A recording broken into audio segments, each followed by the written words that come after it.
There is a strange irony in the human mind. The more a man learns, the more he begins to believe that he has reached the end of knowledge. Yet, that very belief marks the death of his wisdom. For true wisdom does not shout. It whispers from the corners of humility. The fool, in his blindness, crowns himself wise, while the wise man, standing before the vast ocean of truth, feels like a grain of sand. This paradox is as old as human thought itself, and perhaps no one understood it better than the one who gave voice to the very soul of mankind, William Shakespeare. In his play As You Like It, Shakespeare puts into the mouth of a fool a line that seems almost divine in its simplicity. The fool doth think he is wise, but the wise man knows himself to be a fool. Within those few words lies a philosophy that could humble empires and awaken sleeping hearts. It is a reflection of how easily man mistakes confidence for wisdom, and how seldom he looks within to see the boundaries of his understanding. The fool does not doubt his certainty, for he has never ventured beyond the shallow waters of thought. But the wise man, who has sailed far into the sea of knowledge, realizes how infinite the waters truly are, and in that realization, he discovers his smallness. There was once a man who spent his life studying every subject he could find, from philosophy to science, from poetry to politics. He could quote from memory, debate for hours, and impress crowds with the sharpness of his intellect. People began to call him a scholar, a master, a sage. Yet one night, as he sat by his window, he looked up at the stars, countless, cold, and ancient, and felt a sudden stillness within. He realized that in all his years of learning, he had not understood a single thing about himself. He could explain the motion of the planets, but not the motion of his own heart. In that quiet moment, he felt smaller than he had ever felt before. For the first time, he understood what it meant to be truly wise. To know that one does not know. Shakespeare's wisdom often hides behind laughter. His fools are not fools at all. They are truth-tellers disguised in motley clothes. They mock the vanity of kings, expose the pride of lovers, and remind the audience that reason without humility is madness in disguise. His fools speak truths that wise men fear to say. And perhaps that is why he let the fool, not the philosopher, deliver this immortal line. Because the fool, in his simplicity, sees what the wise often forget, that knowledge without awareness is a dangerous illusion. To think oneself wise is to stop seeking. It is to build a prison of certainty around one's mind. But the moment one admits ignorance, the walls fall, and the mind becomes free again. This freedom, this acceptance of our own foolishness, is not weakness. It is the birth of true understanding. When Socrates said, "I know that I know nothing," he stood at the same threshold Shakespeare's fool stood upon, the gateway between ignorance and illumination. For to say, "I do not know," is not to surrender. It is to open the door to endless discovery. Life itself is a kind of theater, as Shakespeare so often portrayed it. We all wear masks, perform roles, and speak lines written by habit, culture, and ego. The fool is the one who believes his mask is his face. The wise man knows it is only a disguise. He peels it away and sees himself naked before truth, imperfect, limited, and small, yet alive in that very imperfection.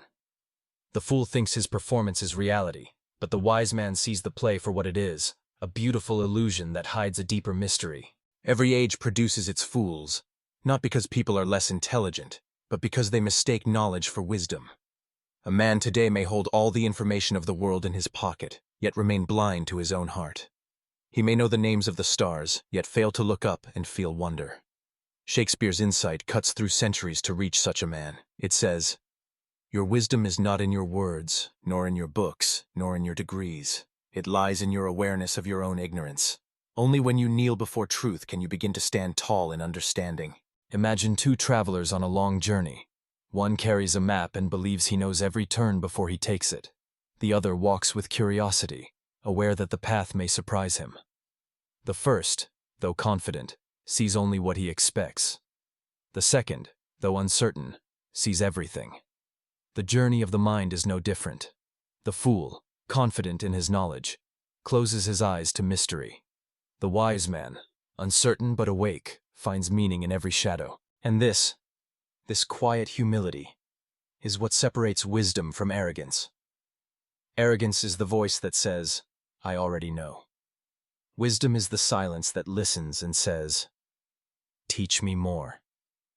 The fool's mind is loud, filled with answers he never questioned. The wise man's mind is calm, filled with questions that never end.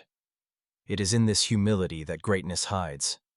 For even the gods, in Shakespeare's imagination, seem to favor those who are humble enough to doubt themselves. Perhaps that is why the greatest minds, from philosophers to poets, have always walked with a touch of uncertainty.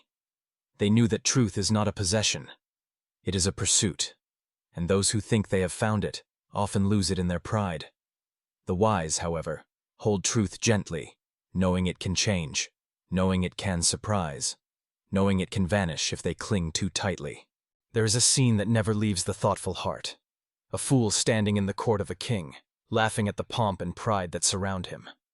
The courtiers sneer, the king grows restless, but the fool continues, mocking, jesting, speaking riddles that cut deeper than any sword.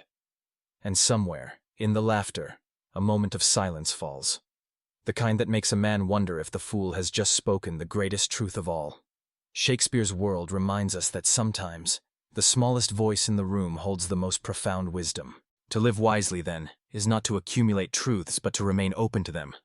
It is to understand that certainty is the graveyard of growth. A mind that stops questioning has already begun to decay. The fool's tragedy is that he cannot see his blindness. The wise man's gift is that he never stops seeing it. The fool builds towers of pride, while the wise man plants seeds of humility. The fool seeks to be admired, the wise to understand. One lives in illusion, the other in awakening. The line between the two is thin, thinner than a whisper, and yet it defines the destiny of every soul.